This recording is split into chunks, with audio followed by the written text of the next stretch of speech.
Well, this game was such a dud that we got to start midway through the fourth quarter. It's 34-6. The Chiefs are about to make the biggest comeback in the history of sports. We hope not. If they do, we'll record something else, so they'll never hear this. So okay.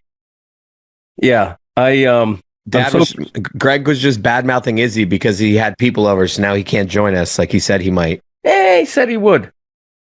That kind of thing. But that's okay. He doesn't deserve to be here. We're only going to be here a few minutes. There's not much to say. What an uneventful game.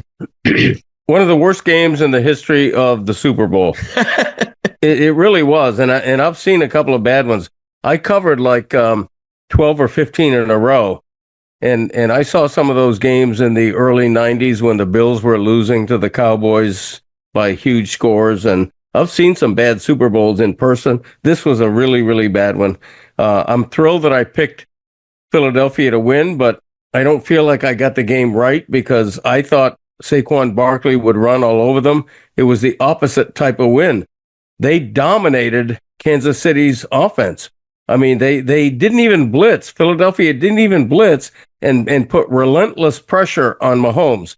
It was incredible, the performance by the defense for Philly.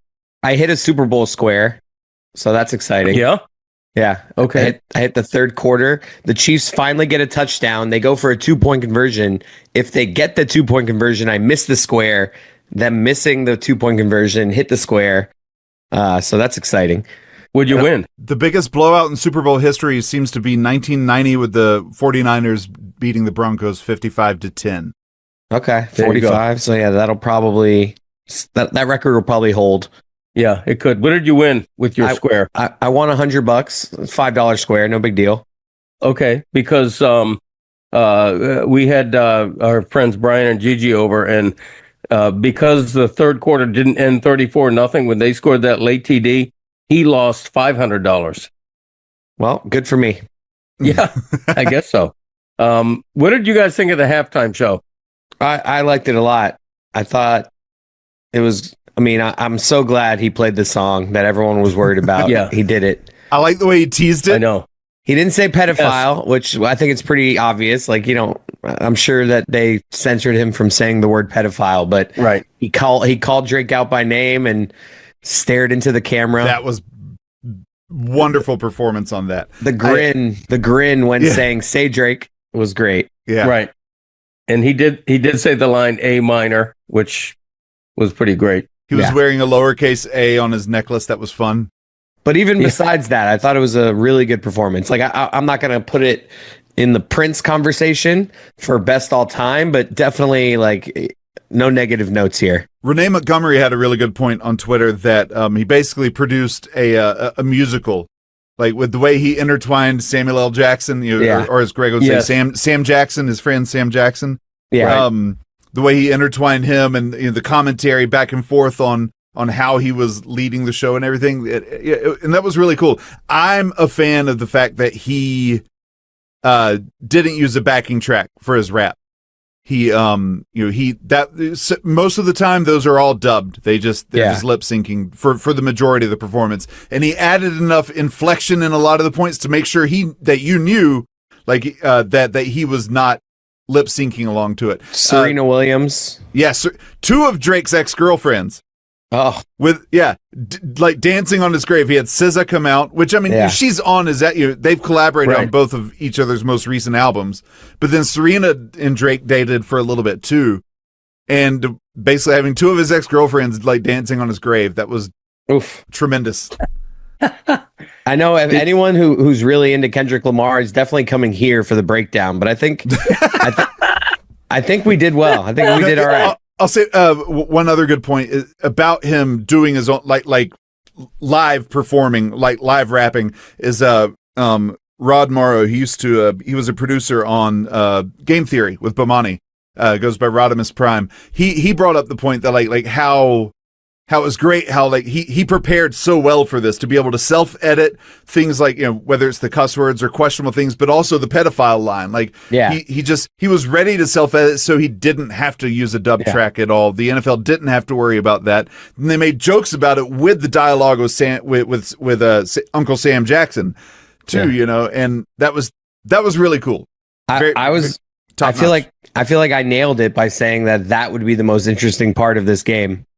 You did. Unless something really stupid happens, that would definitely we're be still cooking. I'm watching it on silent here. There's less than 10 minutes left, 34-6. Okay, did any of the TV commercials jump out at you guys for good or bad? Because I have one in mind. The Dunkin' commercial was interesting. They went at Starbucks. I don't know, like, what are the rules on that? Like, they had a bunch of people walking into the commercial wearing a bunch of green. They look like Starbucks baristas. They had a cup that looked similar to Starbucks, and they start just taking shots at Starbucks. Like, we don't like, oh, you write my name on my cup. You think that impresses me? Like, can't you get sued for that? Like, everyone's worried about the Drake lawsuit. I'm worried about the Starbucks lawsuit. Greg, do you have anything? I mean, they didn't mention Starbucks, so I think they're okay. But it is just, anyone would agree. Yes, they are implying that is Starbucks. Yeah, I know. But if the worst they're doing is saying a matter of fact, which is all right, they write their thing is to write your name on the cup. Like, I want to make fun of that. I want a soy. They gave some fancy name for like some made up drink. Right. No, but then Jeremy Strong, the character actor of our generation, Michael Day Lewis, light. Jeremy Strong is like in a bunch of coffee grounds. I believe that's what that was, but he's like in a drink. That was pretty funny. Apparently you're allowed to, as long as it's not disparaging or untruthful, misleading, etc. But there was some conflict, maybe with a young Jodie Foster. I can't remember. Yeah, and it'll take too much for me to look it up on the fly here. But there was some conflict with, I think, some fast food restaurants a long time ago where there was a lawsuit, and I'm not sure if there was something misleading said or not, but where they mentioned the competitor's name by name. Yeah, and there was some trouble, but I've seen it happen more recently. I thought the standout commercial for the wrong reasons was the Seal commercial for Mountain Dew. That's true. That was great. What's wrong with that? It was super creepy. Yeah, it was. To see his face superimposed on a seal was just... I haven't seen this yet. Mind-blowing. No, I haven't seen it yet. It was great. I got tweets that they were playing, Kiss by Rose, like they're saying, I can't believe, they're hitting me and Rose up saying, I can't believe they're playing your song. But yeah. Right. No, I haven't seen the commercial yet. He's like on a rock. It's like a seal on a rock, but it's just a seal face, like actual seal's face. So creepy. It's unbelievable. Okay, so it's Seal's body with a no. Animal. Oh, so it's the animal with on a rock. You know how they like Seal's face. You know how like they're like a seal will be on the rock with like a wave crashing.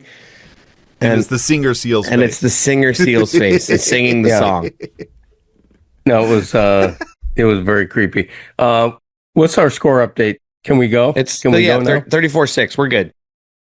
All right, 34-6. We are declaring the Philadelphia Eagles to be Super Bowl champions. And if they're not, we're full of crap. Did you think it was funny, the referee at the start of the game, like when they're doing the 39-minute long pregame ceremony, where the guy goes, "Hi, I'm Ron Torbert." Yeah. It's just like, I've never heard an announcer say his name. Like, I know. And that name, Ron Torbert. "Hi, I'm Ron Torbert. Welcome to the game." And it's just like, wow, like that was weird. You're right. The guy's emceeing. Right. Referees are supposed to be anonymous. Right. We're not supposed to know their name. It's just like, he's like, he realized the moment and he's just like, I'm going to slide it in there. Just going to slide it in. The Chiefs did get a call in like the first quarter, but after that, they went on a run of getting penalties against them. So I guess we can throw all that out the window of, all the refs wanting them to three-peat. Right. But yeah, that's true. By the way, one quick aside for the pregame show before the game show started. Whoever sang "America the Beautiful," don't jazz it up. Like "America the Beautiful" Orleans. It's New Orleans. I don't care. You can have a trumpet on the side if you want, but don't make it a jazz version of America the Beautiful where you're shimmying and everything during it. No, let's not do that. And since when does just being from the city that has the Super Bowl get you on the pregame introduction performance? Like, why the bleep is Harry Connick Jr. like leading the ceremonies for the intro to the Super Bowl? Yeah. Harry Connick Jr. is great. What's he been in? No, he's great. He's Hope pretty floats. great. He used to be big 10 years ago. Like, it's just like I know I kept saying, like, why is this guy 26 years ago, Hope floats. And Christie's like, he's from New Orleans. I'm like, that can't be the only standard. You stink, Justin Matisse. It's the bleeping Super Bowl. No, the city counts. You have to be a big star from that city, though. Like, Harry Connick Jr. is huge, dude. I would have rather had Lil Wayne opening this. Another thing Rod said that he would have passed out 40 seconds into the halftime show. If Lil Wayne was here, he would have passed out 40 seconds in. Well, Lil Wayne wanted to be there, and it's a big beef with the Super Bowl. Supposedly, he didn't even watch the halftime show because he was so upset he wasn't on it. Wow. I'm sure he wanted to be like what SZA was, where a co-starring role or something. I wonder where Drake was. Like, that would have just he's allegedly in Perth, Australia. To be a fly on the wall, though, he watched it. Like, obviously, yeah. He's allegedly in Perth, Australia, and fans were trolling him when they found him out in public today. Yeah. Oh, good. Right. No, that's good. Well, he's in Australia, so he's in the future. So I guess he's ahead of us. Yeah, he already saw it. That's right. Yeah. Okay. I wonder what he thought. I'm sure Drake's lawyers were paying close attention to it, as was Roger Goodell. I'm trying to picture Roger Goodell during Kendrick Lamar's performance, just waiting for the next thing next lyric that he wished his censors had gotten rid of. What do you mean? They go over all that? But there are surprises too. There are surprises. Not here. Not surprises. He did such a masterful job at editing, self-editing wherever he needed. There's rehearsals. The NFL is sitting there on every rehearsal. No, it was brilliant. I thought Kendrick Lamar was absolutely great, even though I never heard of a single song other than "Not Like Us," and I'll admit it. Well, did he play "Humble"? Because I don't even know that song. Were you not watching the performance? He doesn't know the song. Humble was he the wouldn't number. know Humble if he heard it. Humble was the second song where they were on the stage rocking the heads. Yeah, no, I don't know that song. But the part when he goes, "Be humble, sit down, be humble," that part when he was saying that part, you weren't like, "Oh, this is Humble." Yeah, no, I didn't put two and two together. Sorry, I was high on gumbo. I didn't. Your self-noted world famous gumbo. It almost sounded like you said gumballs. Yeah, no, it was fantastic. I threw a couple of hard-boiled eggs in there just to be fancy. It was great. Nice. That's what you do. What kind of world are we living in? You let Erlene put shrimp in there, and now you're putting eggs? Come on, Greg. I know. What is this, ramen? I know. I threw a couple of jalapeno slices. I just went off the wall, but it was great. It was a big hit with the crowd. Such as it was, the crowd. We had a big five people going. Anyway. Who was the fifth? The fifth was Michael. I knew it. I knew. So, I was wondering if it was going to be Michael. It was Michael. Anyway. Oh, my God. It's 37-28. No, it is not. I know. You were lying. Yeah. Okay.